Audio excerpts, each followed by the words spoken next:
The chair recognizes a member from Auburn, Representative Osborne, who moves the House adjourn from the session of June 26, 2025.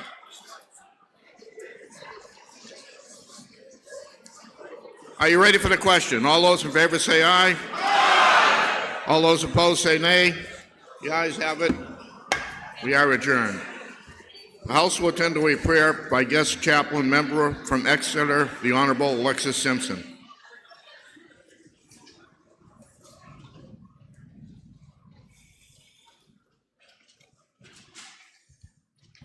Good morning. Let us pray. O divine source of wisdom, love, and hope, in the midst of this season, when the days are long and the night comes too soon, we plead with you to share with us your everlasting light. Whether we celebrate Hanukkah or simply admire our siblings' observance during this festival of lights, please bless us with the hope and the resilience you promise us all. Whether we await Christmas or simply bask in the glow of colorful twinkling lights, please bless us with the hope of a child. In this world when hate and violence seem to reign supreme, please show us that love is stronger than violence and bigger than hate. And please give us the wisdom to help make it so. As the winter solstice approaches, let us take a moment to imagine looking down on our blue-green Earth from the sky, like the astronauts on the Apollo 8 mission. May these words that pierced the night sky back in December of 1968 speak anew to us today.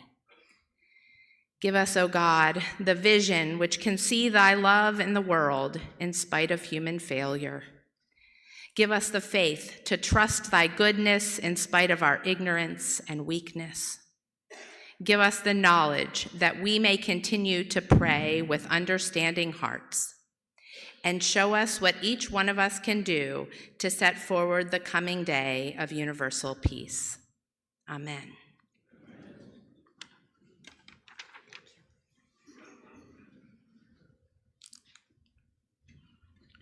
The chair recognizes the member from Nashua, Representative Linda Ryan, who will lead us in the Pledge of Allegiance.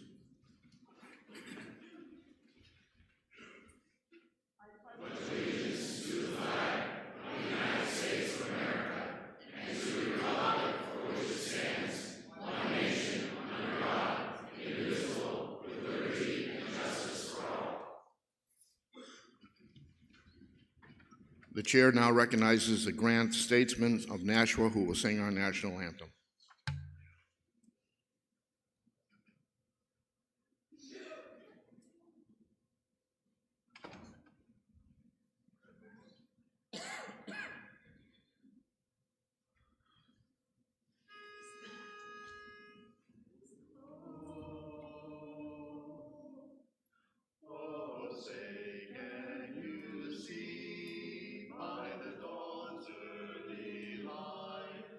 So bright.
The House will attend to requests for leaves of absence.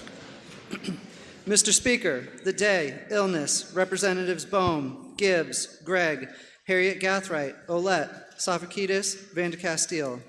The day, important business, Representatives Aldrich, Cochran, Crawford, Crichton, Harrington, Janesian, Levitt, Ohm, Selig, Jonathan Smith, and Varney.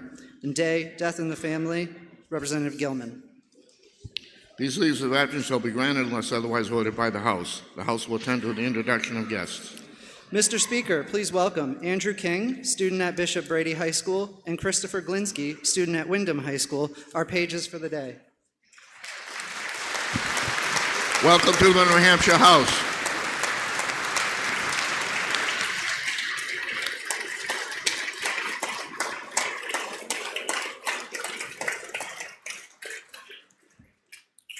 Mr. Speaker, please welcome the Honorable Tony LaBranche, former member from Amherst, guest of Representative Wheeler, Michael Moody, guest of Representative Grota, Aria Shams and Marissa Emanuel, guests of Representative Boschman, Anthony Henry, Thomas Hosey, Connor Nixon, and Brooke Hamden, guests of Representative Tebow, Elliot Booton, Alexander Fenton, and Michael Appleton, guests of Representative Farrington, and students from John Stark Regional High School, guests of Representative Kaplan. They're with us in the gallery today. Welcome to the New Hampshire House.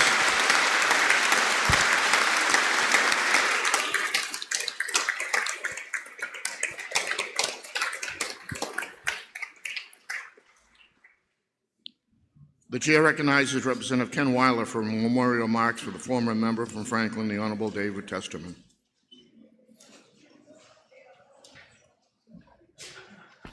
Thank you. Thank you, Mr. Speaker. I rise to remember our colleague, David Testerman. David was here for 4 terms, the last one ending in 2024. He had 3 terms on criminal justice and public safety. He had the last term on judiciary. I knew David when his wife Karen, who at the time was a lobbyist, told me about the Dedalians, which was a military pilot group. We had both been pilots and both been Vietnam veterans.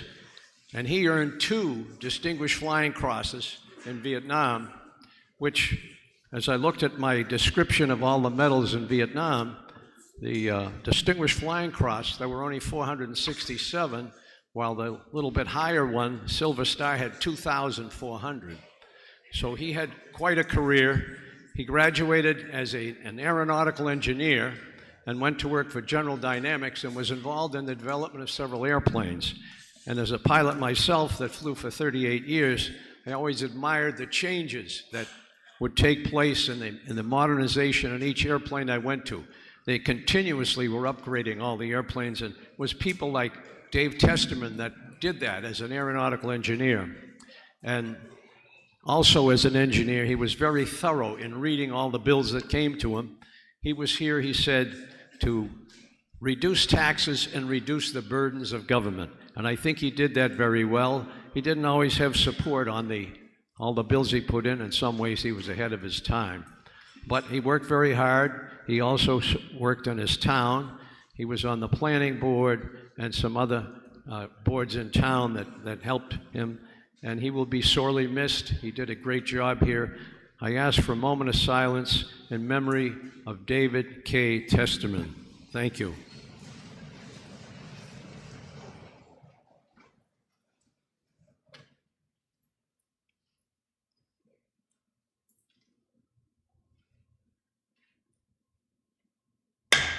Thank you. The House will now attend to communications. Thank you, Mr. Speaker.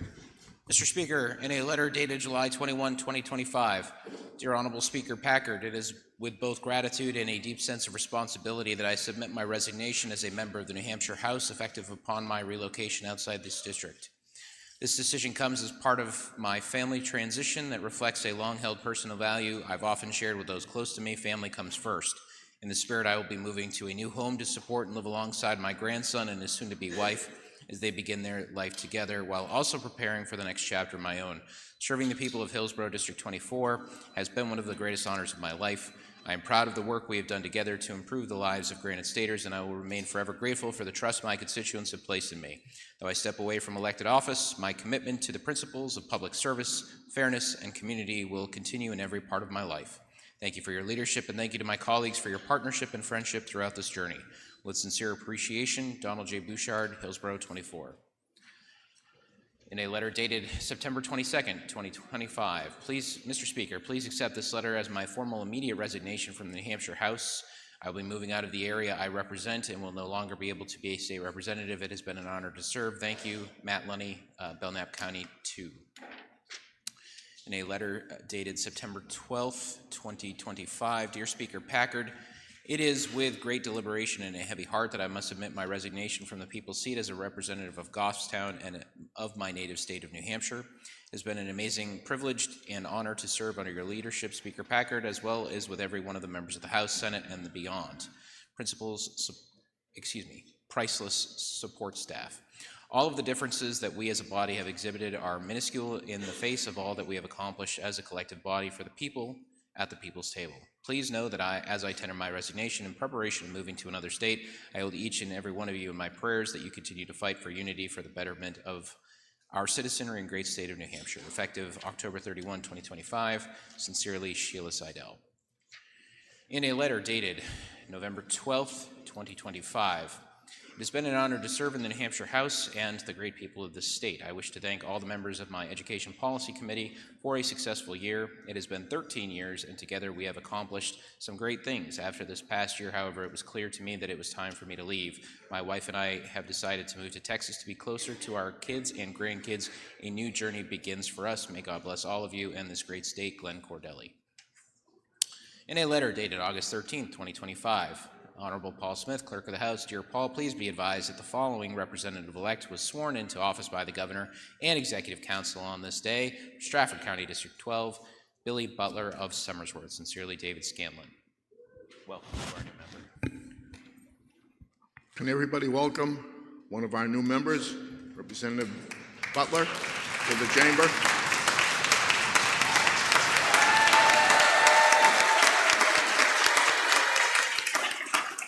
And one more.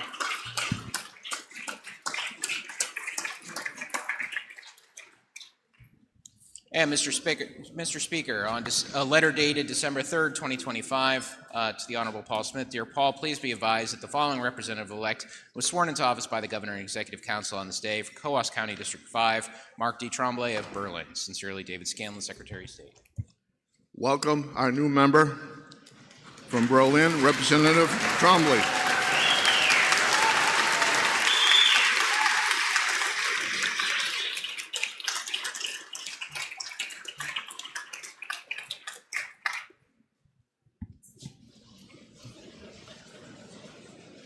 Representative Osborne and Simpson move the adoption of an amendment to House rules as proposed by the Rules Committee and as printed in the House calendar. Are you ready for the question? All those in favor say aye. Aye. Those opposed, nay.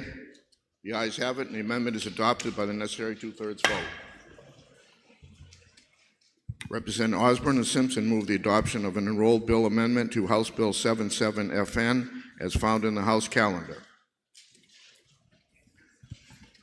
Are you ready for the question? All those in favor say aye. Aye. Those opposed, nay. The ayes have it, and the amendment is adopted. The House will attend to a governor's veto message on House Bill 115FN, making temporary appropriations for the expense and encumbrances of the state of New Hampshire.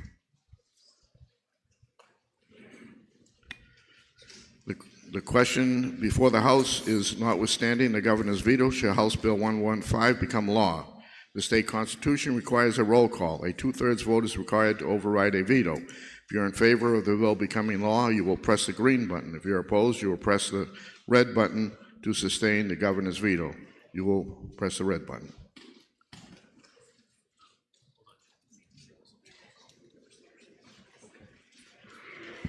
This will be a roll call vote, as all of them will be.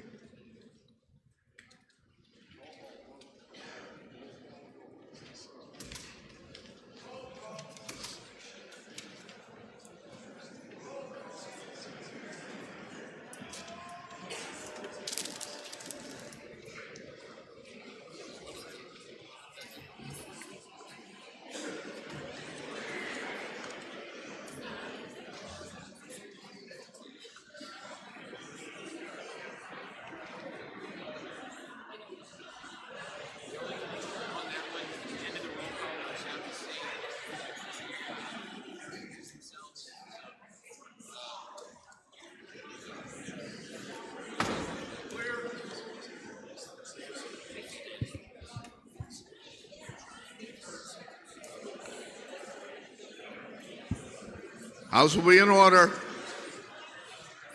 If you're in favor of the bill becoming law, you will press the green button. If you are opposed and wish to sustain the governor's veto, you will press the red button.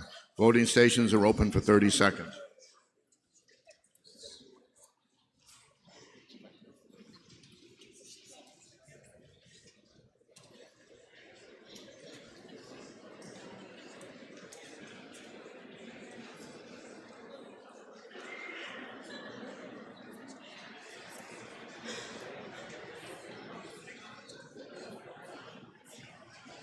Representative Guthrie.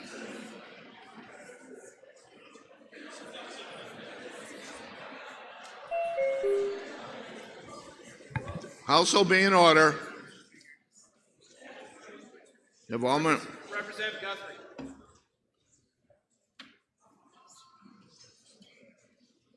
Representative Jackson. Representative Walsh and Representative Hill. Representative, please.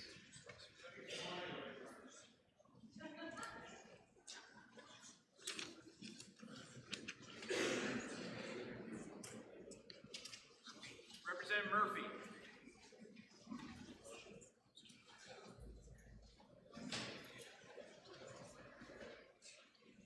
I already got your.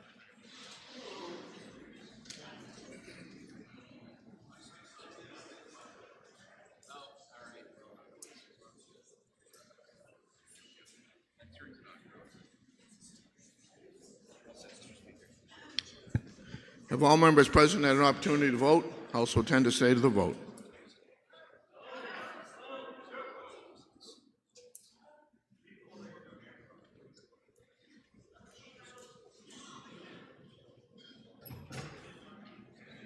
Both want to change your votes?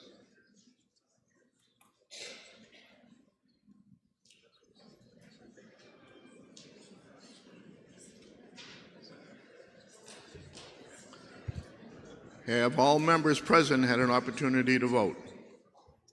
House will tend to stay to the vote.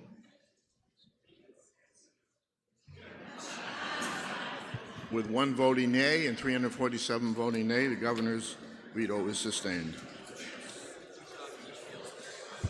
Representative Kutab and Litchfield recuse themselves from the vote.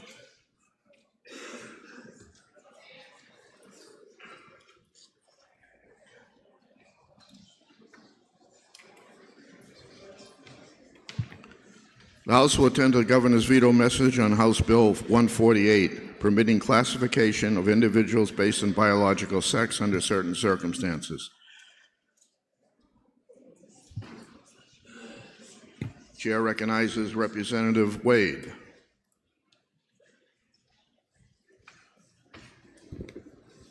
Thank you, Mr. Speaker. Today, I'd like to talk about what this bill truly means to the families that are impacted by this legislation. Trans Day of Remembrance was 4 weeks ago, a day set aside to honor trans people who lost their lives to violence or suicide.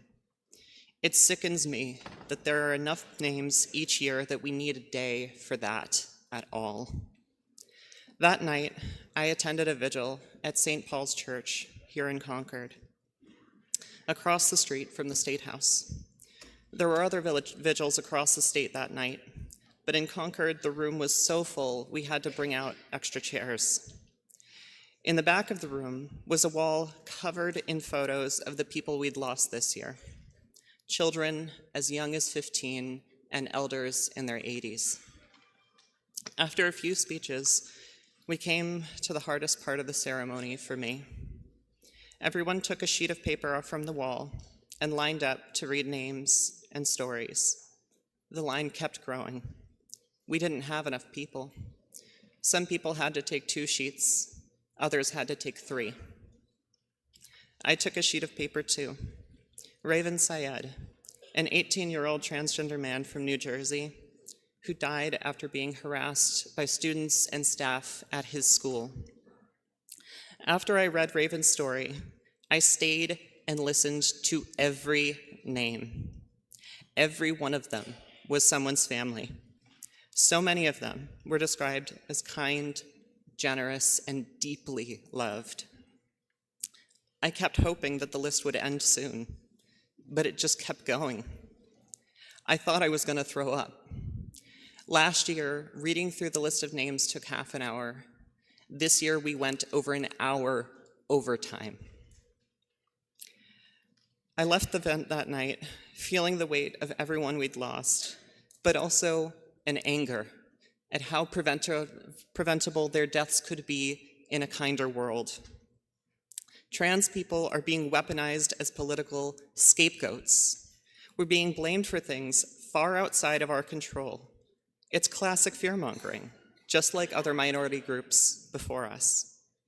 The last two Republican governors both vetoed this legislation because it's an unenforceable solution in search of a problem. And when we have so many topics that are far more important to our constituents, it's worth asking why. Why are trans people actually being targeted? Our ability to participate in public life has been made into something to be debated. This bill and those like it are dehumanization codified into state law.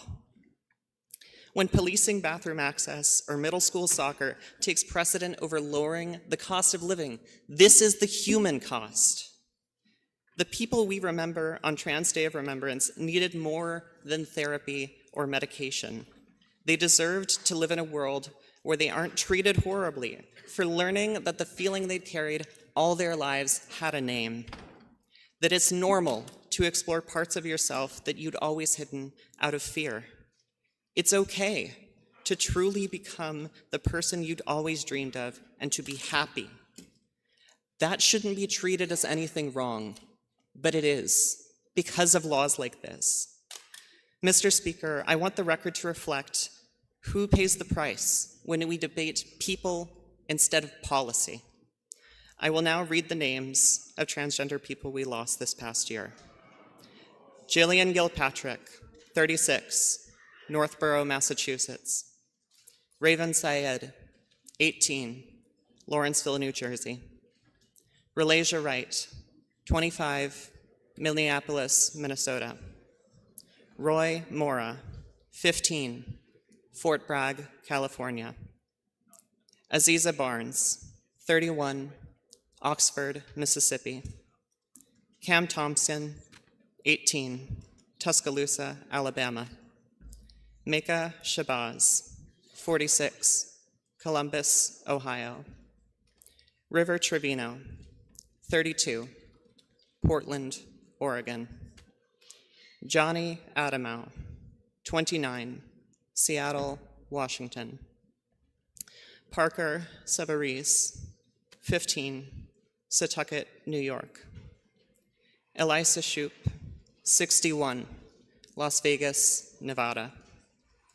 Aubrey Dameron, 25, Ottawa County, Oklahoma. Tahiri Broom, 29, Southfield, Michigan. Sam Nordquist, 24, Canandaigua, New York. Irviana Johnson, 25, Tabor City, North Carolina. Ryan Skates, 16, Berkeley, Michigan. Amiri Dior, 23, Milwaukee, Wisconsin. Linda Moran, 30, Los Angeles, California. Jordan May, 17, Ocean Springs, Mississippi. Charlene Cook, 57, Oxford, Mississippi. Caitlin Benoit, 15, Rochester, New York. Kai Banks, 31, Otaugaville, Alabama. Nora Horwitz, 38, Virginia Beach, Virginia. Kelsey Alem, 25, St. Louis, Missouri. Adeline Johnson, 19, Asheville, North Carolina. Shiperius Dupree, 32, Memphis, Tennessee. Carmen Wells, 25, Detroit, Michigan. Charlotte Fosgate, 17, Portland, Oregon. Jonathan Foss, 59, San Antonio, Texas. Tessa June, 21, North Carolina. Jax Grattan, 34, Lakewood, Colorado. Laura Schuler, 47, Cincinnati, Ohio. Hope Youngblood, 49, Los Angeles, California. Emma Slabach, 24, Fort Wayne, Indiana. JJ Godby, 26, Canton, Ohio. Christina Hayes, 28, Detroit, Michigan. Cam Nguyen, 21, El Paso, Colorado. Lily Dawn Harkins, 22, El Paso, Colorado. Kaya Lee Roberts, 55, West Valley City, Utah. Kamora Woods, 27, Indianapolis, Indiana. Artie Gibson, 23, Portland, Oregon. Nada Cruz, 27, Member Bayamon, will Puerto suspend Rico. for a moment. Whoever's saying point of order, approach the well and state your point of order. And a reminder that a point of order is when we are not following our own practices, procedures, or rules. Thank you, Mr. Speaker. As a tired old man right now, I understand what the representative is saying. I believe, in my opinion, said she's already made her point about the loss of life. And I would ask that she suspend, Mr. Speaker. That's not a rule. Sorry. Well, welcome, Madam Speaker.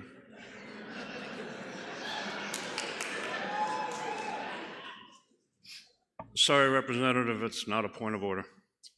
Thank you, Mr. Speaker. Next.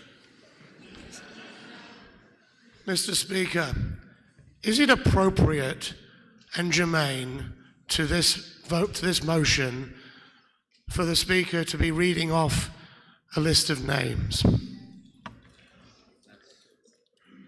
Appropriate. There's no rule against it. And I know that I have stood at the well and said many things that people wished I wasn't saying. That doesn't negate my right to say it. Thank you, Mr. Speaker. Thank you. No, no, no. Dream Johnson, One more. 28, Washington, D.C. Hang on. For what reason does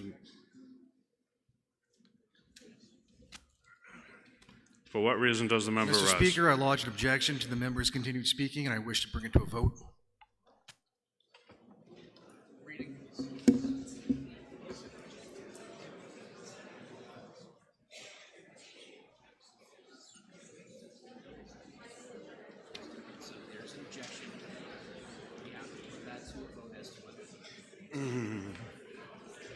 Yeah, no. This was supposed to be an easy day. The member objects. There will be a vote.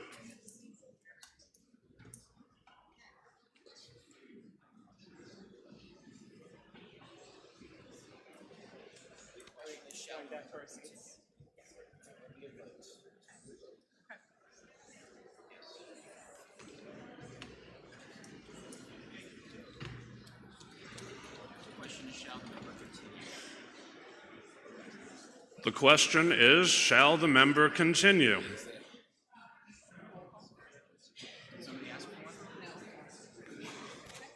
Nobody's going to ask for it. This will be a division vote. Members park it. Okay. Who requested the roll call? Representative Wade requested a roll call, which is sufficiently seconded. This will be a roll call vote.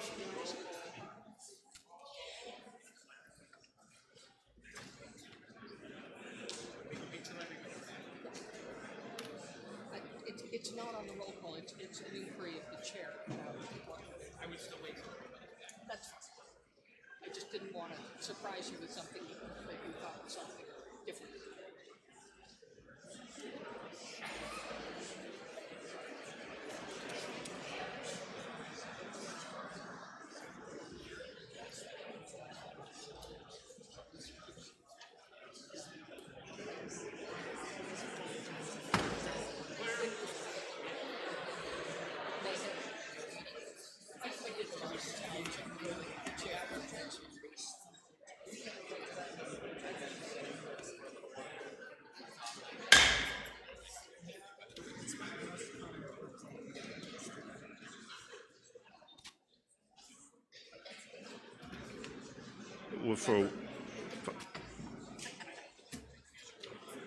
The question is, shall the member continue? It's a roll call. Representative Weber is recognized for parliamentary inquiry. Mr. Speaker, this is a true parliamentary inquiry. Is what we are doing in the nature of deciding whether we are going to uphold the ruling of the chair, which was that the member could continue? Is this basically a challenge to the ruling of the chair?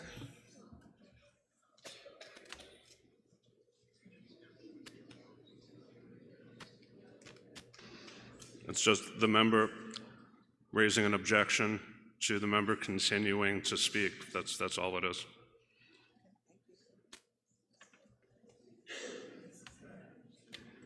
All right. The question is, shall the member continue? It's a roll call vote. If you are in favor, press the green button. Opposed, press the red. Voting stations are open for 30 seconds.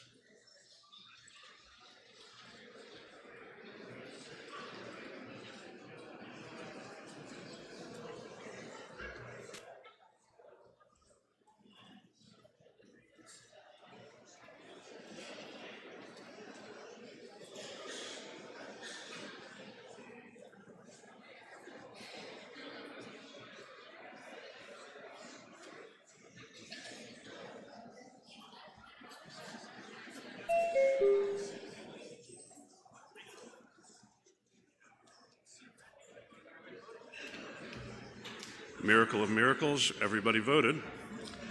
Have all members present had an opportunity to vote? The House will attend to the state of the vote.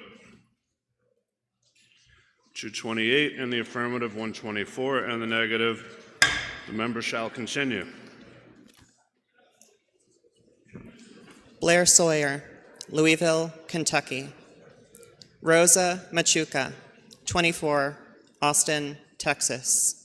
Kay Holmes, 31, Lynchburg, Virginia. Onyx Cornish, 18, Caldwell, Idaho. Aurora Pellegrina, 35, Lawnside, New Jersey. Robin Post, 48, Erie, Pennsylvania. Lynn Spencer, 21, Arizona. Blake Sturm, 25, Roanoke, Virginia. Lilia Holland, 19, Portland, Oregon. Blaze Balmason, 17, Aurora, Colorado. Scarlett, 21, Hawthorne, Nevada. Tiara Jackson, 37, Charlotte, North Carolina. Leah Smith, 21, Middlebury, Vermont. Marisol Paero, 22, Kennesaw, Georgia. Brady Mistretta, 31, Portsmouth, New Hampshire. During every one of these debates, I'm thinking of those names, of Jillian and Nex and Raven and Brady and so many more. If my words can't get through to you, I hope their names stick with you every time these bills come up. For transgender people, this damage is not theoretical. Our identities are not masks we can put on and take off. This is our lives. I urge you to vote red to sustain the governor's veto. Thank you, Mr. Speaker. Representative Kofals recognized to speak.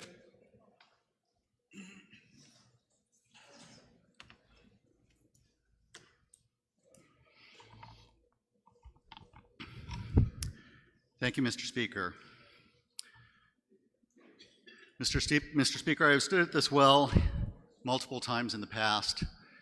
I have shared stories that I've heard from women around the state, many of them victims of sexual violence, traumatized for the rest of their lives. I've heard from parents, grandparents, and numerous others who are concerned about the psychological and physical safety of their daughters, their granddaughters, and their wives. I have heard from school board members who feel that they are paralyzed by our current law, afraid to confront bullying and harassment in their schools, out of fear that they will be faced with activist lawsuits. When the Milford School Board faced a situation like this,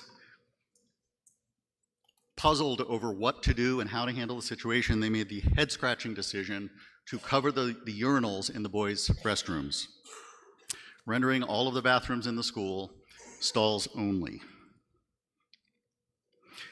In Keene High School, the school board decided to spend nearly $800,000 creating a bank of single-stall restrooms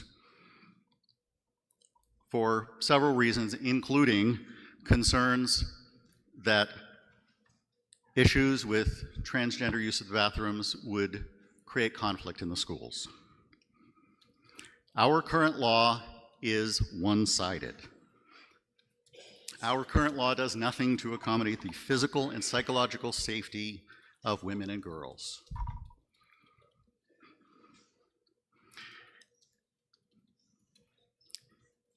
In the question that was just before us, I voted green. I voted green out of respect for my colleague, but respect is a two-way street.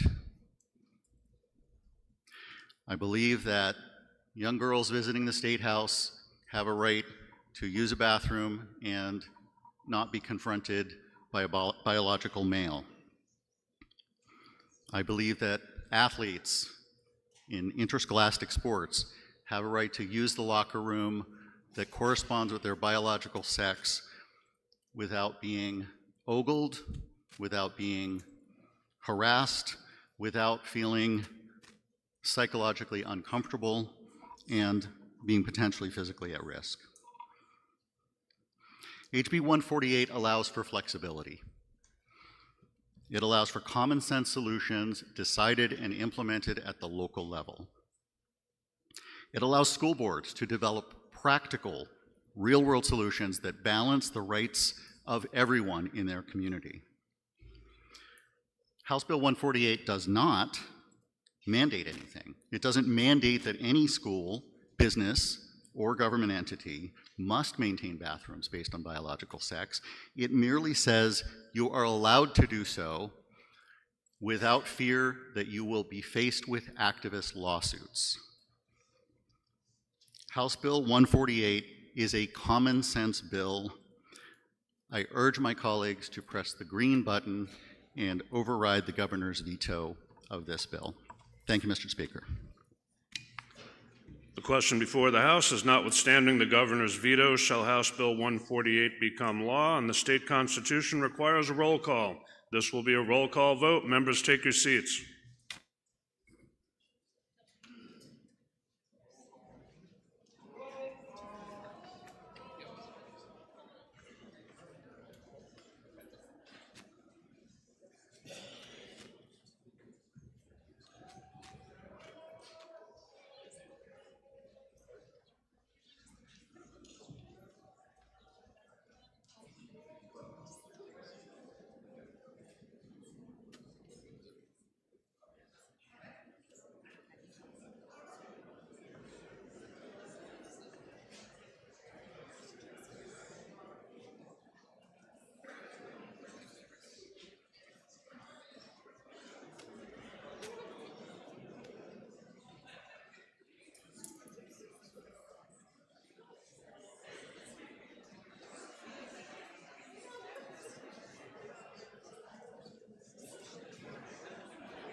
The question before the House is, notwithstanding the governor's veto, shall House Bill 148 become law? Representative Chur is recognized for a parliamentary inquiry.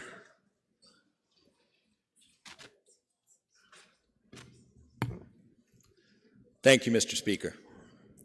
Mr. Speaker, If I know that this exact language was vetoed by our previous governor and that veto was sustained by a bipartisan majority vote in this very chamber just last year, and if I know that our current governor vetoed this bill, stating that it is, quote, overly broad and impractical to enforce, with the potential to create exclusionary environment for some of our citizens, and is likely to spur a plethora of litigation against local communities and businesses.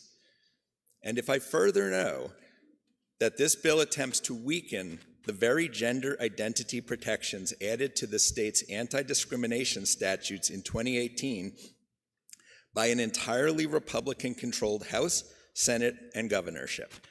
And finally, if I know that this bill is clearly meant to target the transgender population, but I know it would actually allow any person, organization, public or private, to legally question any person's sex, ask for any desired proof of their sex, and make any determination of that person's sex that they wish, then wouldn't I necessarily conclude that this bill is the very essence of state-sanctioned discrimination and invasion of privacy, and then press the red button to uphold this very prudent veto, support the New Hampshire Live Free or Die spirit, and protect the rights, dignity, and safety of our state's most vulnerable citizens? Thank you, Mr. Speaker. Did you want to ask about any buttons while you were up there? He did? Got it.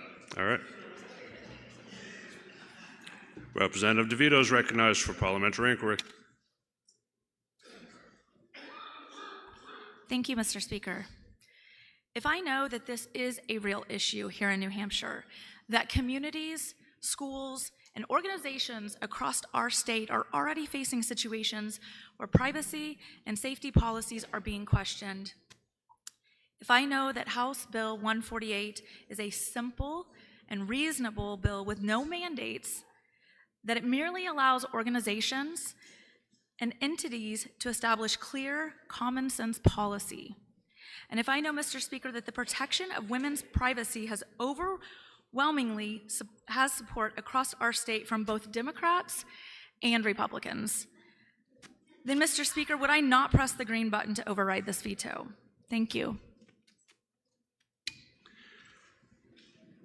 The question is whether House Bill 148, notwithstanding the governor's veto, should become law. It's a roll call vote. If you are in favor of having the bill become law, you press the green button. If you're opposed and wish to sustain the governor's veto, press the red. Voting stations are open for 30 seconds.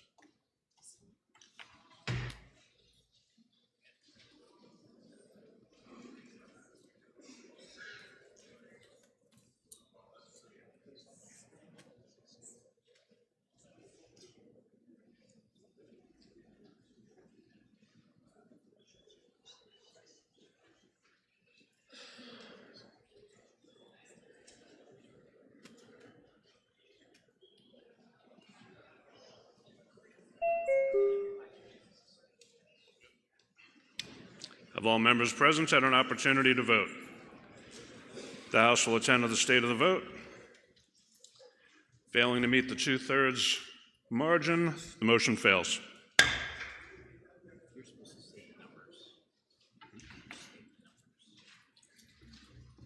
Oh, 188 to 165.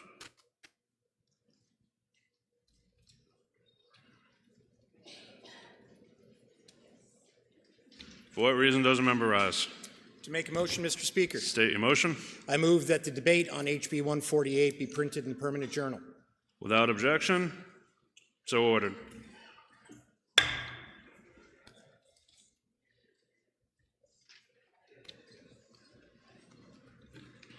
The House will attend to the governor's veto message on House Bill 319 FN relative to the responsibility of local school districts to provide transportation for pupils in kindergarten. The question before the House is, notwithstanding the governor's veto, shall House Bill 319 FN become law? Representative Ammons recognized to speak. Thank you, Mr. Speaker.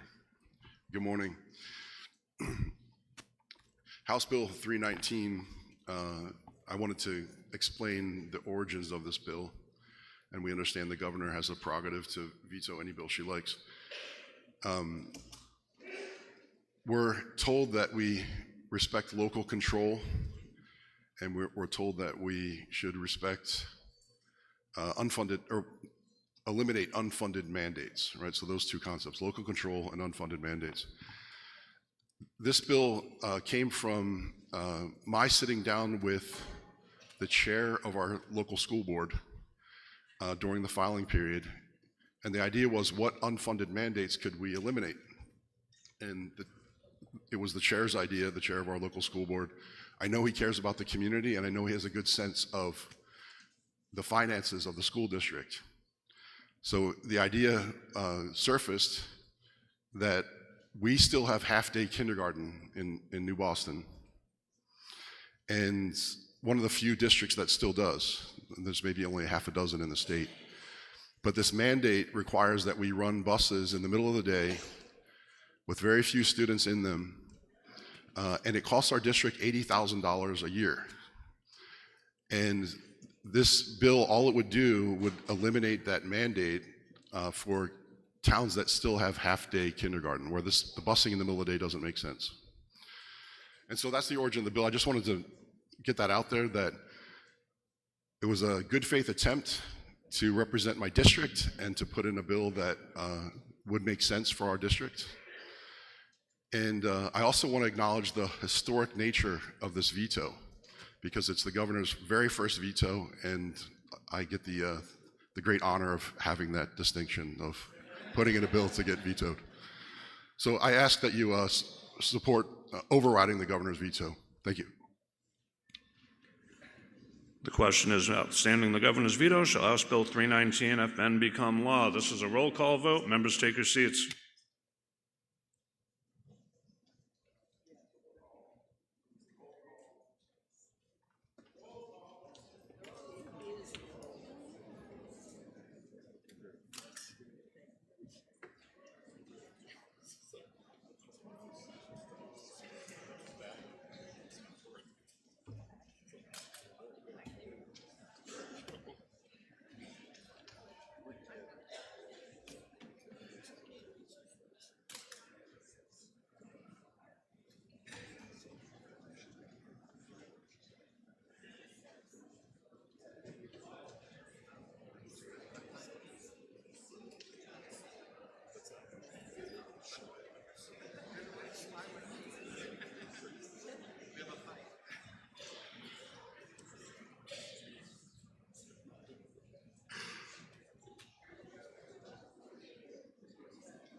The question is, notwithstanding the governor's veto, shall House Bill 319 FN become law? Representative Luno is recognized for parliamentary inquiry.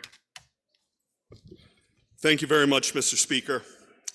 If I know when the weather outside is frightful and a bus ride to school for kindergarten kids is way more than just delightful, then would I press the red button to put this bill on a melting pile of snow? Let it snow, let it snow, let it snow. Thank you. Representative Dan McGuire is recognized for parliamentary inquiry. Thank you, Mr. Speaker. Mr. Speaker, if I know that our work would be so much easier if property taxpayers, really all taxpayers, had unlimited resources, and if I know that since taxpayers' resources are finite, it behooves us to only require spending that is both necessary and valuable. And finally, if I know that it is not cost-effective for school districts with half-day kindergarten to send nearly empty buses on long routes midday, nor is it appropriate for young children to take those extra long rides, would I now push the green button to allow those few rural districts to end this inefficient process if they so choose. Thank you, Mr. Speaker. The question is whether or not House Bill 319 FN shall become law, notwithstanding the governor's veto. The state constitution requires a roll call, 2/3 vote. If you're in favor of the bill becoming law, press the green button. Opposed, press the red. Voting stations are open for 30 seconds.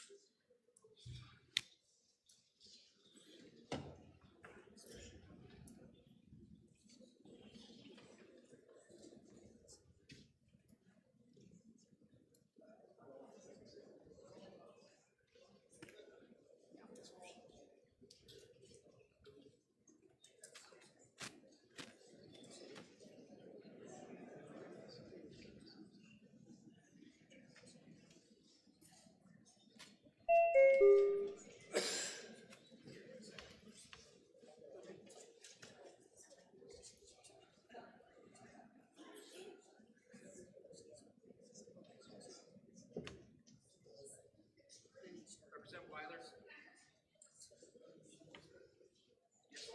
Representative Weiler, I need it.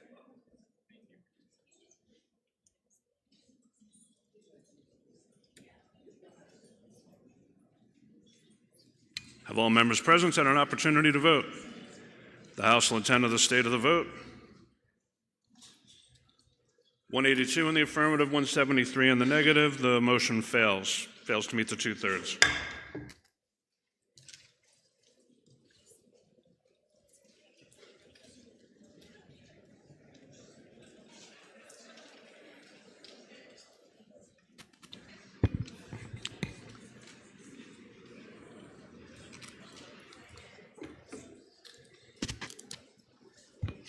The House will be in recess for 20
The House will attend to the governor's veto message on House Bill 324 FN relative to prohibiting obscene or harmful sexual materials in schools.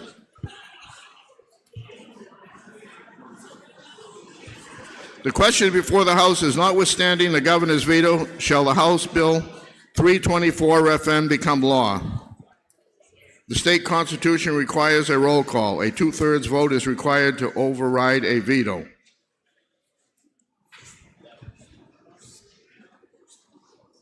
If you're in favor of having the bill become law, you will press the green button. If you are opposed and wish to sustain the governor's veto, you will press the red button.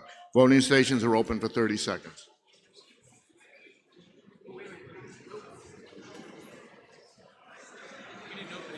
No.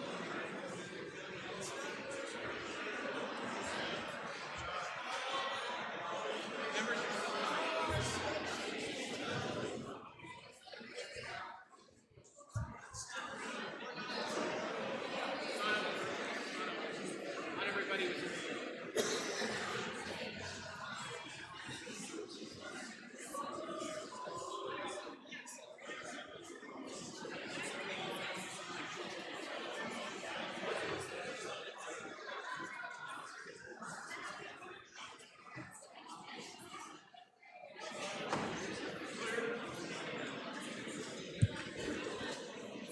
If you are in favor of having the bill become law, you will press the green button. If you are opposed and wish to sustain the governor's veto, you will press the red button. Voting stations are open for 30 seconds.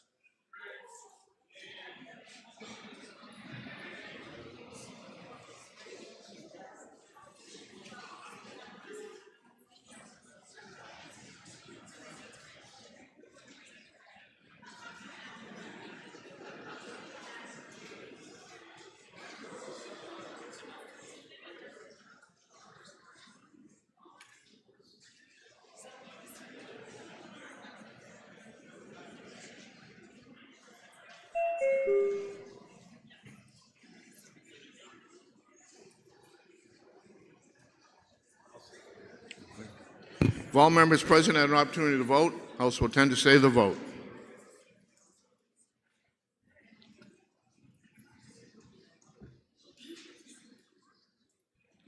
(183) voting yea, 167 voting nay. The motion fails. Before we go on to the next bill, I want to thank everybody for the participating in the exercise we just had. We haven't done one of these in quite a while, and we wanted to do it to make sure that any problems that arose from the exercise could be addressed and fixed, and we did notice some, and we'll be working on them. So maybe sometime in the future we'll be doing this again. But, you know, we're doing our best to try and make sure that we do everything possible in the case of an emergency. And thank you all again.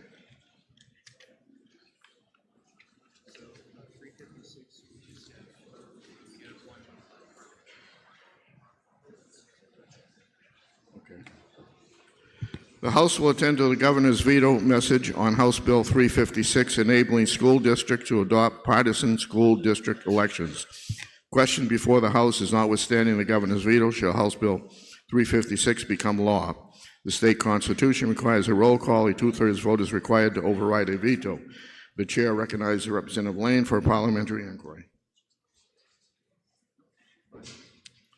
Representative Lane waves off. If you are in favor of the bill becoming law, you will press the green button. If you are opposed and wish to sustain the governor's veto, you will press the red button. Voting stations are open for 30 seconds.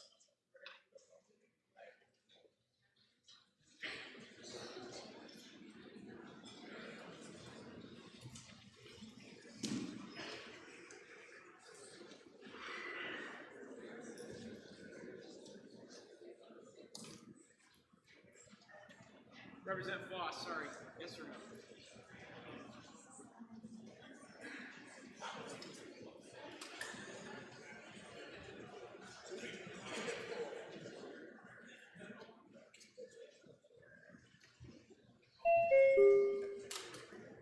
Representative McGee.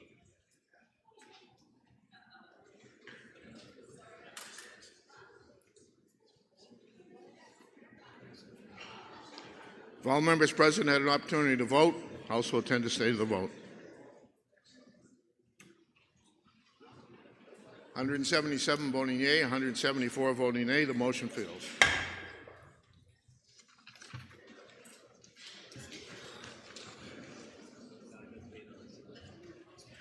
The House will attend the Governor's veto message on House Bill 358 relative to exemption from immunization requirements on the basis of religious belief. The question before the House is, notwithstanding the Governor's veto, shall House Bill 358 become law?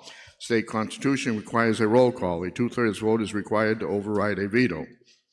If you're in favor of the bill becoming law, you will press the green button. If you are opposed and wish to sustain the Governor's veto, you will press the red button.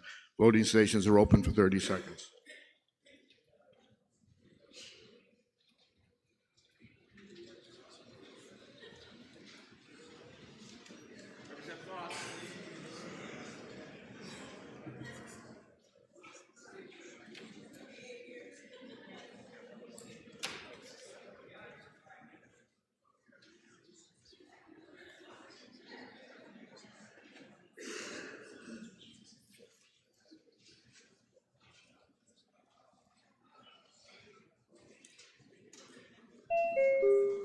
Representative Khan.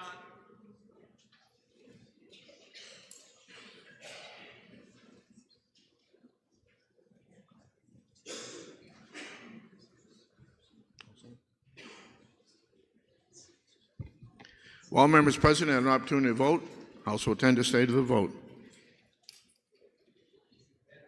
176 voting yea, 175 voting nay, the motion fails.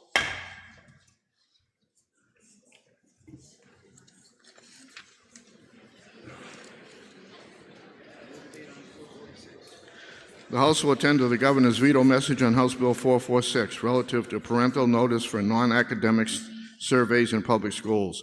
Question before the House is, notwithstanding the Governor's veto, shall House Bill 446 become law? State Constitution requires a roll call. A two-thirds vote is required to override a veto. If you're in favor of having the bill become law, you will press the green button. If you are opposed and wish to sustain the Governor's veto, you will press the red button. Voting stations are open for 30 seconds.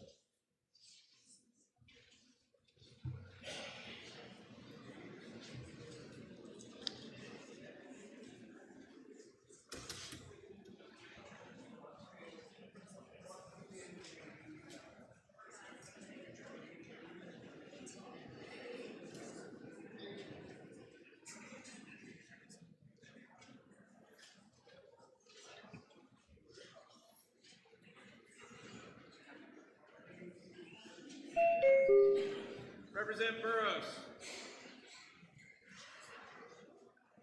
You can't push it. I need a thumbs up or down. Thank you.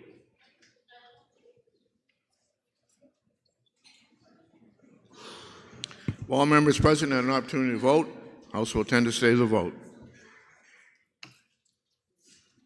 181 voting yea, 170 voting nay, the motion fails.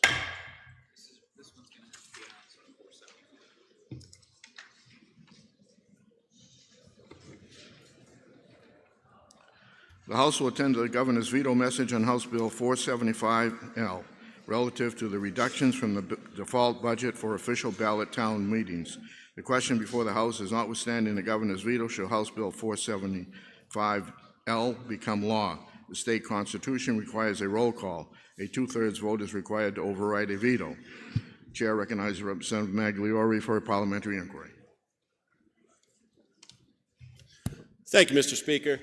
Mr. Speaker, if I know that municipal and school officials must retain the financial flexibility to hire the most qualified individuals to serve the public and our students, and if I know that this bill would eliminate funding for open positions and default budgets, and therefore put a stranglehold on hiring for both municipal and educational services, and finally, Mr. Speaker, if hiring qualified individuals to fill critical positions in one of the tightest employment cycles does not simply comport with the calendar, then would I press the red button to sustain the Governor's veto? Thank you.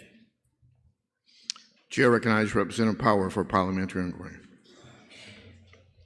Thank you, Mr. Speaker. Mr. Speaker, if I know that this bill simply ensures that under SB 2 town meeting format, the default budget accurately reflects savings from employee turnover in positions that remain unfilled for more than a year, thereby eliminating avoidable taxation, and if I know that this bill preserves local control and will not make it harder for municipalities to maintain necessary current staffing levels or services, would I now vote yes to override the governor's veto of House Bill 475 and push the green button? Thank you, Mr. Speaker. If you are in favor of having the bill become law, you will press the green button. If you are opposed and wish to sustain the governor's veto, you will press the red button. Voting stations are open for 30 seconds.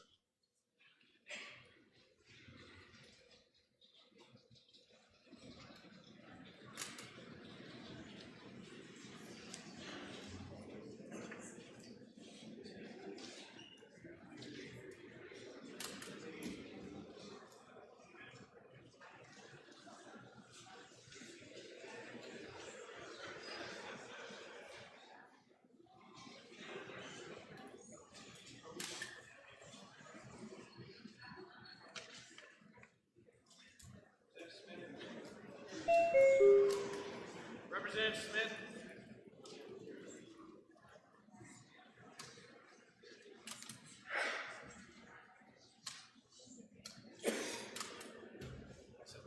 Will all members present had an opportunity to vote? House will attend to state of the vote.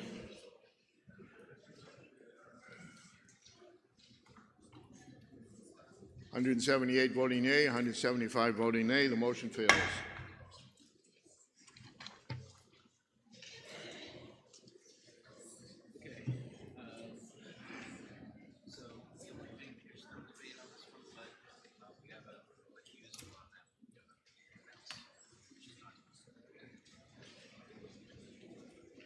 The House will attend to the governor's veto message on House Bill 613 relative to the use of accessible voting machines. Question before the House is notwithstanding the governor's veto, shall House Bill 613 become law? The state constitution requires a roll call. A two-thirds vote is required to override a veto. If you're in favor of the bill becoming law, you will press the green button. If you are opposed and wish to sustain the governor's veto, you will press the red button. Voting stations are open for 30 seconds.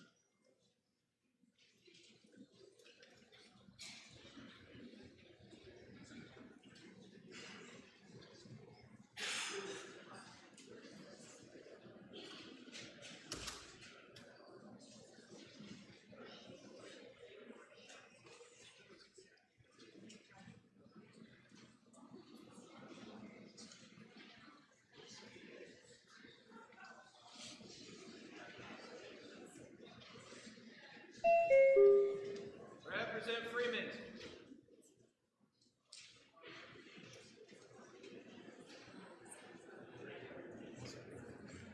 Will all members present had an opportunity to vote? House will attend to state of the vote.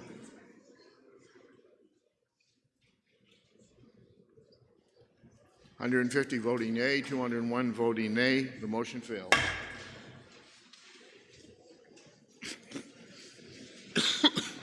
Representative Harvey Bolia recused herself from the vote.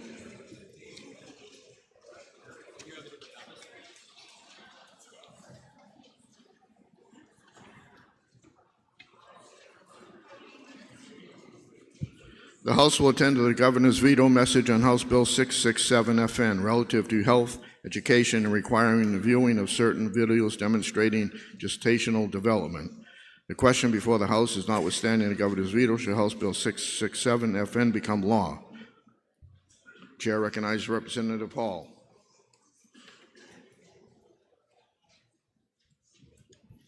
Thank you, Mr. Speaker. House Bill 667 requires that as part of their medically accurate sexuality education, students must watch a high-quality computer-generated animation or ultrasound video that shows the development of the heart, brain, and other vital organs in early fetal development. High quality. What is the threshold for this high-quality computer-generated animation? By definition, high quality does not constitute scientifically accurate or appropriate for students to view, for that matter. Narrowly targeted anti-abortion videos, such as this incredibly biased Baby Olivia video, have no place in health education in our New Hampshire schools. Furthermore, When discussing pregnancy prevention and sexual health, all options should be presented so that a student can make educated decisions. Online testimony included a mere 23 in favor of and 697 Granite Staters against this legislation. The vast majority testified that House Bill 667 is an overreach by the state government for power, control, and authority. We as legislators should not be interfering with school boards' local decision-making. We support Governor Ayotte's veto, in which she noted that the state should not be dictating to local school districts that they must show a high-quality computer generation or ultrasound video that shows the gestational development of a fetus in health classes. That is not an appropriate role for the state to be mandating such requirements. I urge you to vote no to sustain the governor's veto. Thank you. Chair recognizes Representative Sellers.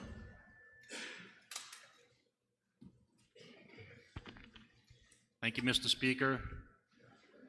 Good morning, House colleagues.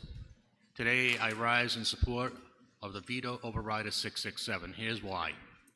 The problem we have in New Hampshire schools do not use a standard, scientifically, medically accurate health curriculum video when it comes to the prenatal development. Not having this resources causes complications in birth, lifelong health care issues, and child being less successful in life.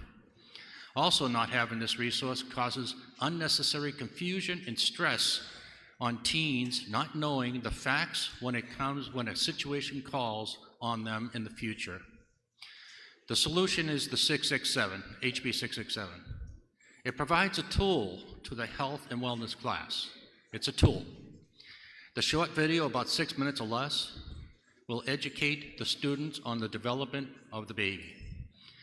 The district the districts could be creative and make their own video, as long as it's medically accurate.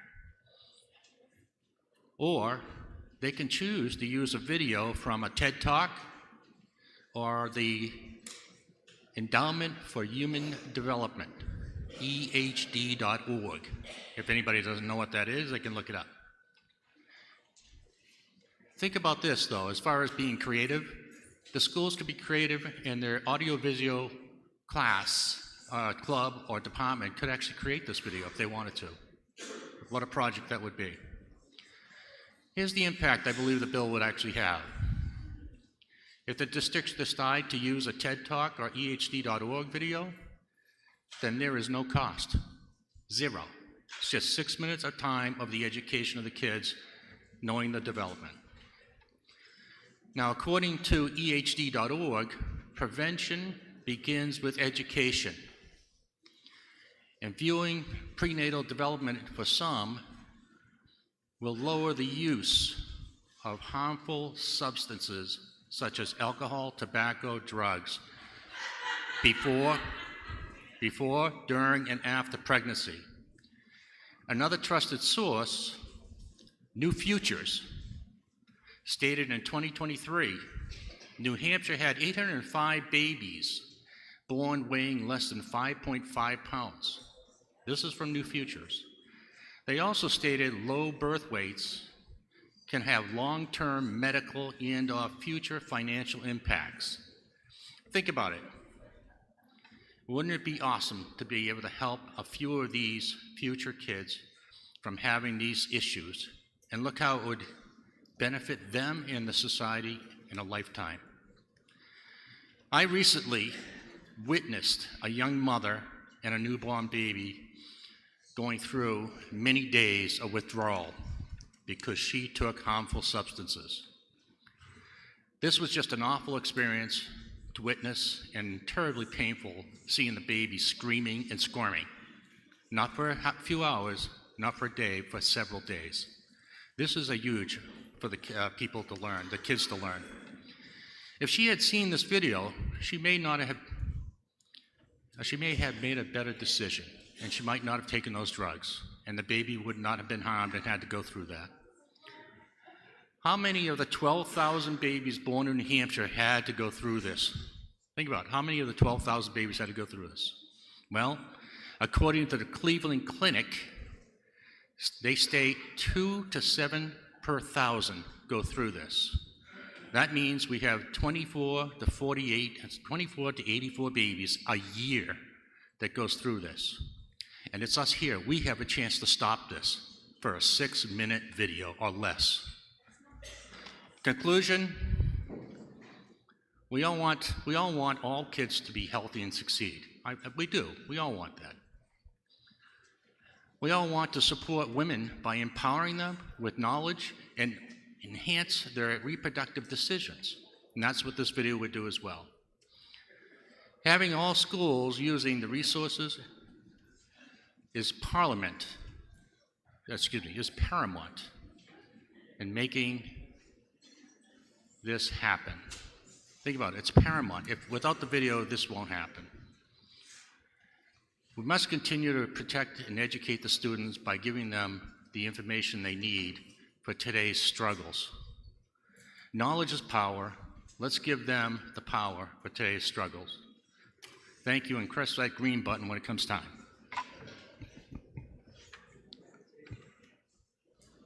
The state constitution requires a roll call. A 2/3 vote is required to override a veto. This will be a roll call vote. Members, take your seats.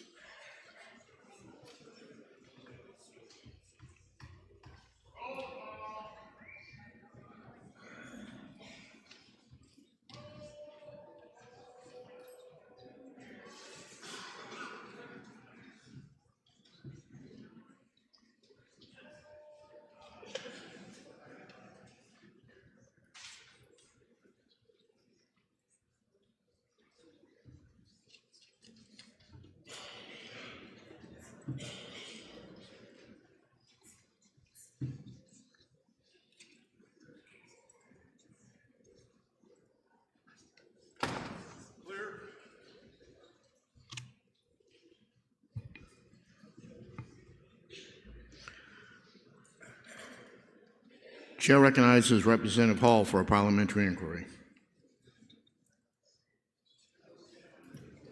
Thank you, Mr. Speaker. Mr. Speaker, if I know that a high-quality animation or video does not mean that it is scientifically accurate or appropriate, for that matter, and if I know that we should support a medically accurate, comprehensive health education developed by qualified professionals, not by political mandates, and if I know that this anti-abortion bill would violate the New Hampshire state government's longstanding respect for local control of curriculum, would I now press the red button to sustain the governor's veto? Thank you. Chair recognizes Representative Sellers for a parliamentary inquiry. Thank you, Mr. Speaker. Mr. Speaker, if I known a simple standardized video on prenatal development would help prevent substance abuse while pregnant and would reduce medical care for both mother and baby, and if I've known prevention begins with education, and this video empowers students and women with clear scientific knowledge of prenatal development, and knowledge is power.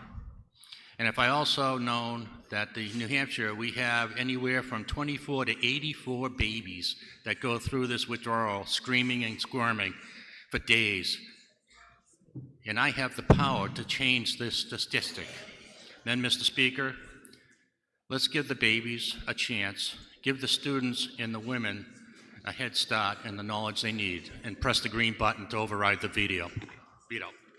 If you're favoring of having the bill become law, you will press the green button. If you're opposed and wish to sustain the governor's veto, you will press the red button. Voting stations are open for 30 seconds.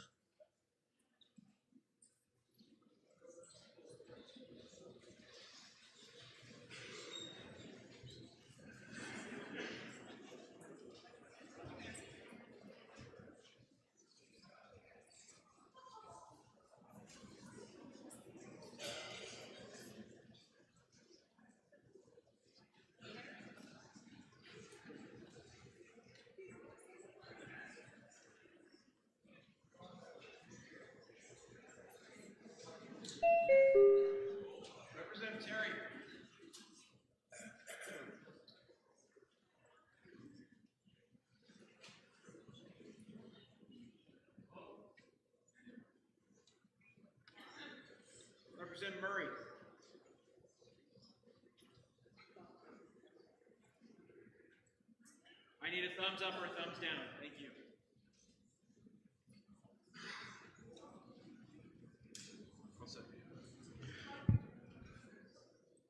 All members present are up.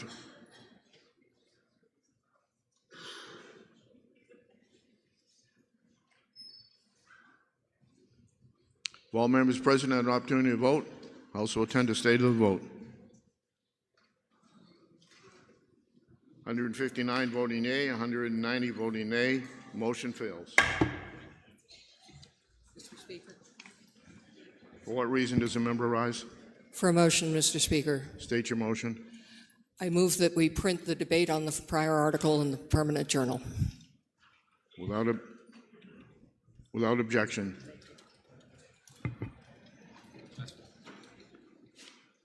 The House will attend to the governor's veto message on House Bill 781 FN requiring school districts to adopt policies establishing a cell phone-free education.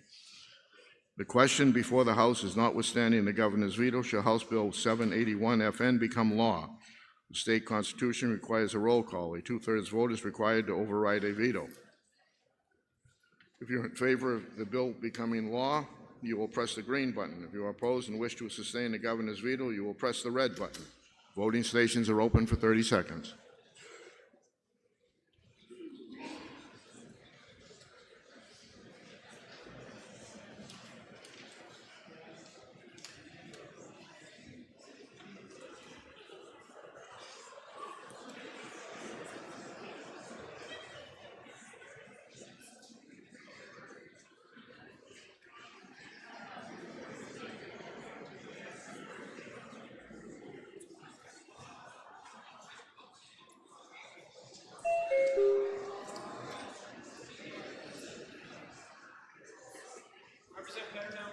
House will be in order. Representative Perez.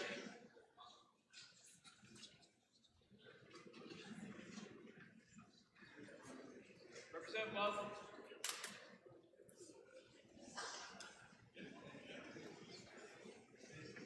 Representative Grant.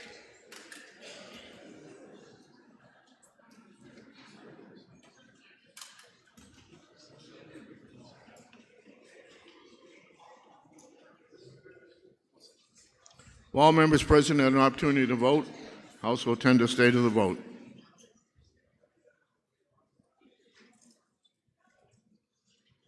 (28) voting yea, 322 voting nay. The motion fails.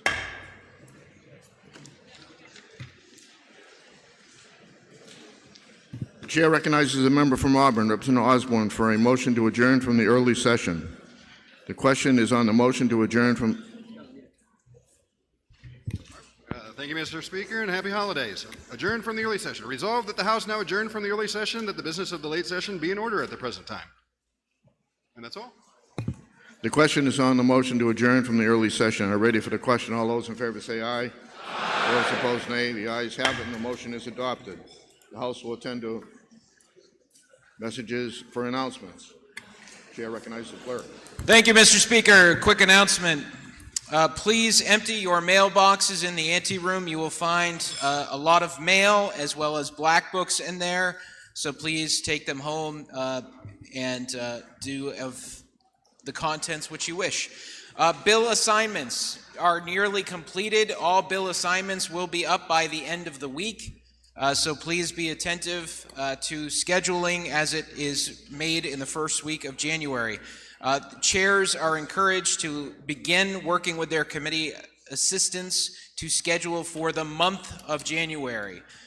We have a very large amount of early bills, so please be mindful in looking at the deadlines as printed, what the deadlines are for action on the early bills. Thank you, Mr. Speaker.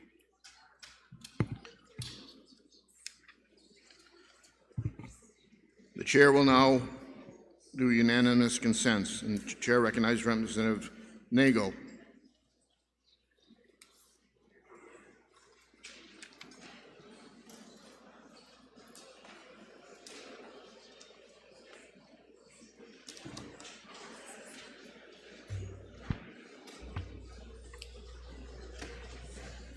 Go ahead.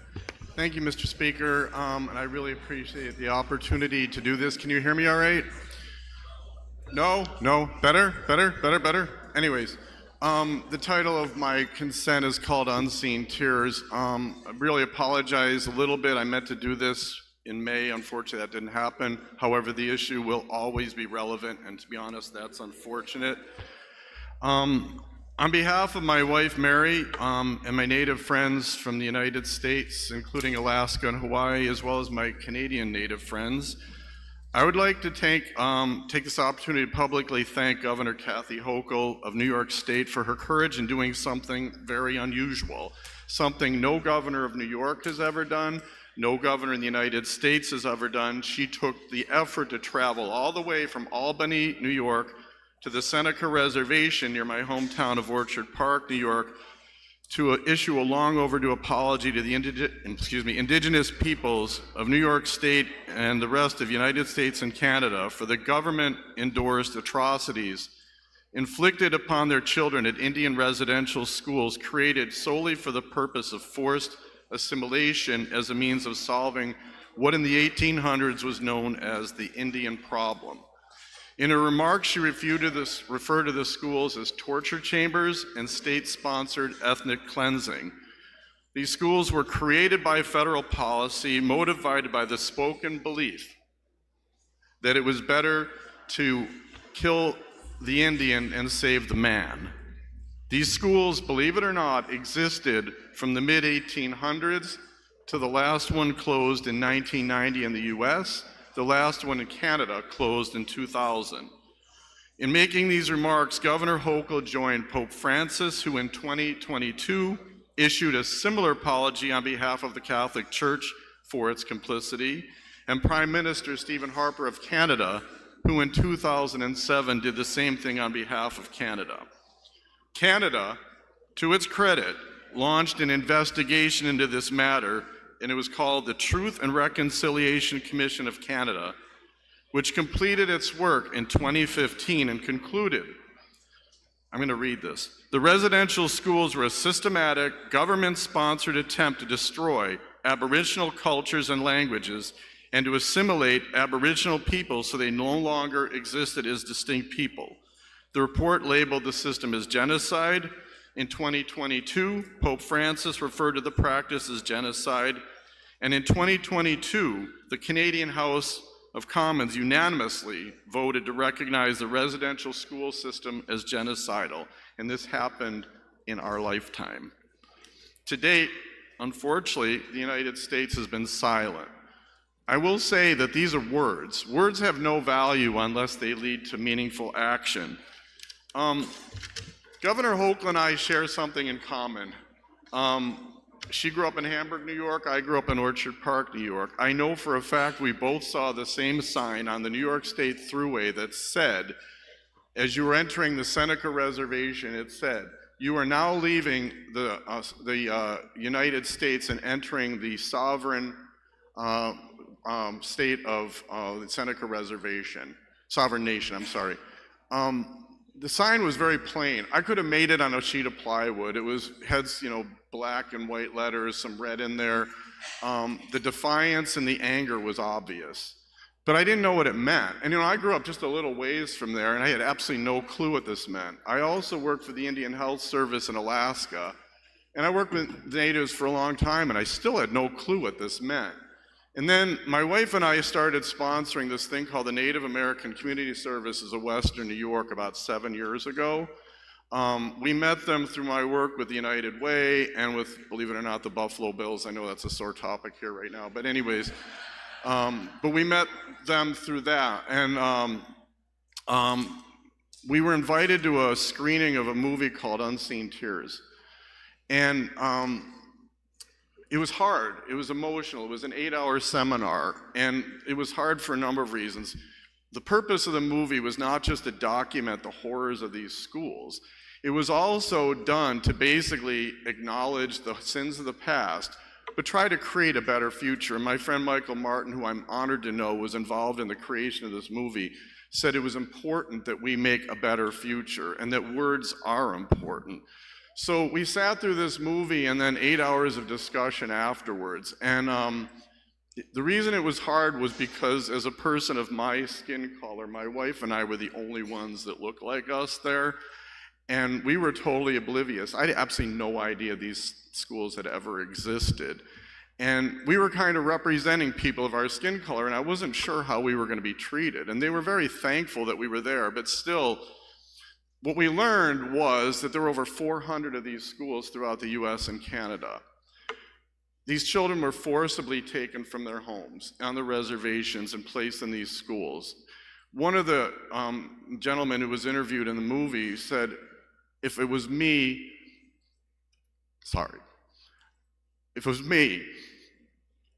I would have, and he said how he was holding on to his mother, begging them to not take him. He says, I would have fought to not let them take me. And that was what the whole movie was about. These kids were taken, they were given English names, they were denied ability to use their native names, they were forced to dress in English outfits, they were not allowed to wear their native culture, their clothes, they were not allowed to speak their native culture or tone or language. And the whole purpose of this was to basically assimilate and destroy native culture. And if you didn't obey, you were subject to anything from corporal punishment to solitary confinement. Children were raped there, they were physically and sexually abused, they had no back standard. One of the women that we met there had been raped in one of these schools, and there was nothing they could do. The death rate of these schools is at least 15%.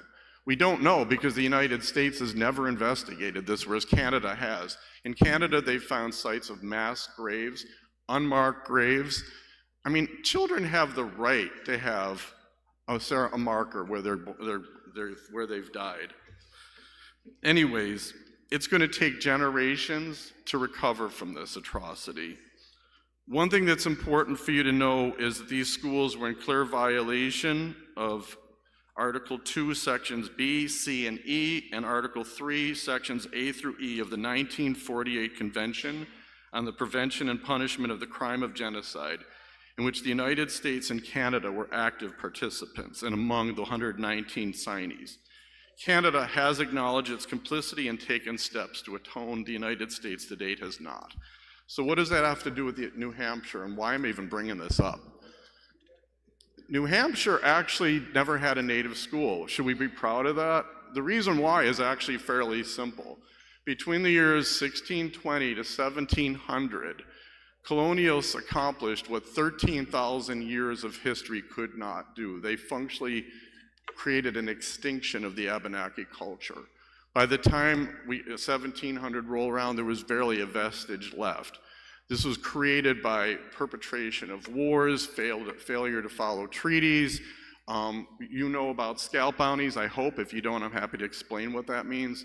And basically, it was driven by this concept called the doctrine of discovery, which meant that they had the right to the territory they took over, and anything on that property was subject to their authority, and they had the right to inflict either assimilation or death. Many of the natives ended up leaving. Some of them assimilated, and the reason why was, I think you all know of the Trail of Tears, which is just one of many genocidal acts in which the death rates were in excess of 25%. They didn't want to go do that, and so assimilation was easy, and that's why we still have a fairly strong native population here. It's not a happy legacy that we should be proud of, and I would agree with my friend Michael. I said the past is the past. You can't do anything to change it. You can't heal these people. But Michael talks about this thing called generational pain. What that means is that the pain that you experience from this abuse, and all of you that work with, we talked about abused people earlier today, that pain lasts from generation to generation to generation. Michael said that it takes 7 generations to recover. Whether that's true or not, I don't know. I asked him why 7. He didn't really give me a good answer. But they're still dealing with the ramifications. And to get acknowledgement of these sins and to move forward would have a lot of healing power. And that's why I'm asking the following. It's holiday time, last I checked. One of my favorite things in the Bible is the Sermon on the Mount, which basically brings into all of our belief cultures, and it talks about the lessons that we learn from the Jewish Torah, the Quran, and what it does is it doesn't say these aren't important. What it does is it amplifies them. And Jesus says, do not swear in a Bible, do not swear in a courtyard. Rather, just simply let your yes mean yes and your no mean no. What we say matters. We started this day by pronouncing liberty and justice for all. When we began our country back in the 1700s, I'm sorry, I should know this by heart, but I'm going to read it. We hold these truths to be self-evident that all men are created equal and they are endowed by their Creator with certain inalienable rights, including life, liberty, and the pursuit of happiness. I would ask, liberty and justice for who? If it's not for all of us, then the words don't mean anything. We need to make these words real, and it's really important. And that's why I'm going to ask President Trump and Governor Ayotte to join Governor Hochul and the Prime Minister of Canada in issuing a formal apology to our Native brothers and sisters, and I would ask that we launch a similar investigation to what happened in this country. With that said, as my friend Michael says, each apology needs to lead to definitive action other that's just words. And unfortunately, Natives have learned to not trust, and we really need to reestablish that trust. And at this time of year when we celebrate a new beginning, gift giving, and things like that, it's a really good time to start. And I'd like to thank you for listening to what I had to say, and I hope you all have a wonderful holiday with your families and friends. Thank you.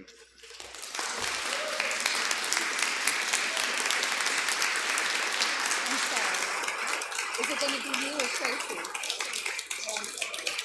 I've been working on it for a boyfriend.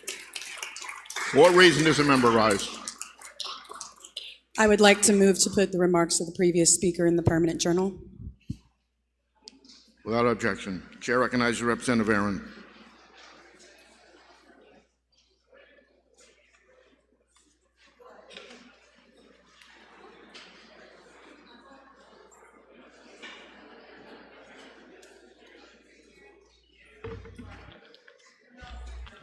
House will be in order. We still got two more unanimous consents. I'll be brief. I know I'm in between you and lunch. I'll be very brief. Thank you, Mr. Speaker and colleagues. I stand here today before you to express my heartfelt thanks to the many of you who reached out to us after Michael's heart attack on September 10th. We want to thank you for your cards, your emails, your texts, your hospital visits, your bringing meals to us, filing LSRs that we needed to have filed, for your phone calls, and most especially for your prayers. They worked. This outpouring of love, concern, and support went across party lines, and in these times of such division, it means so much more that we can display unity in times of crisis. In particular, I'd like to publicly thank the gentlewoman from Lebanon, Representative Laurel Stavis, for opening her home to us, to me and my very pregnant daughter at the time, when we needed a place to stay close to the hospital. She was a godsend, and we love her. In this holiday season, especially as Michael and I celebrate Hanukkah, the Festival of Lights, we want to thank you all for the light you brought to our lives during a very dark and scary time. We wish you all the joys and light of this Christmas and holiday season, and we thank you all and love you all. Thank you.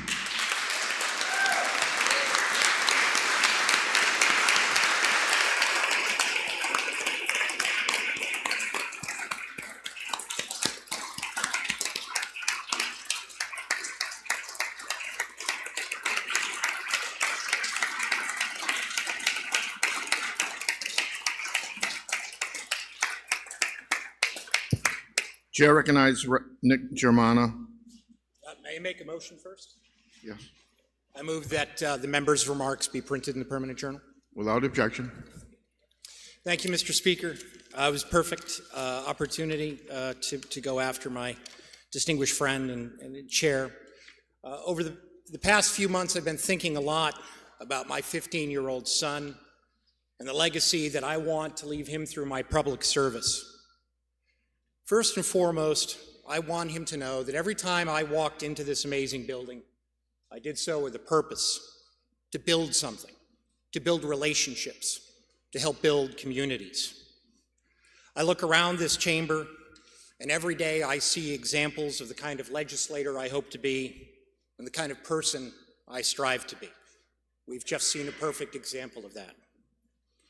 Many of us know the stories of members who suffered some setback in their lives, who experienced some tragedy or trauma, and moments when they needed support most, they received it from members on the other side of the aisle.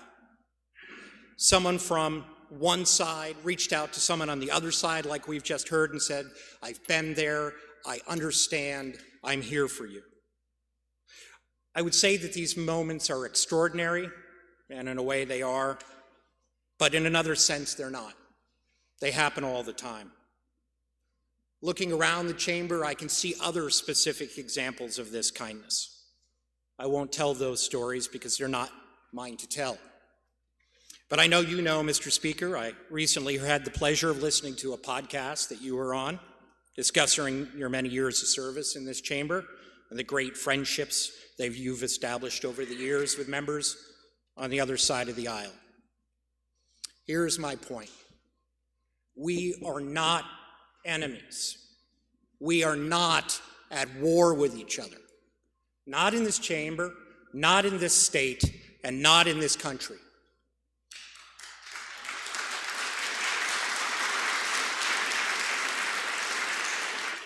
I want my son to see that I do not pay lip service to my faith to score political points, but that I sought to embody and to live my faith.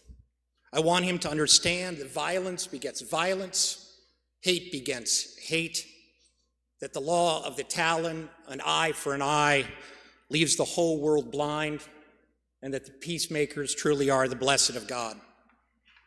I want my 15-year-old son to know that I have never regarded my political adversaries as my enemies. They are fellow Americans, and they are cherished friends. These are the values that I hope to impart to my 15-year-old son, values I hope and I believe that I have imparted to my 22-year-old son. And I also hope, I desperately hope, Mr. Speaker, to remain humble enough to never presume to tell other parents, sons and daughters, that they have to live by my creeds. This is a legacy I would be honored to leave to my children from my time in public service. Thank you, Mr. Speaker.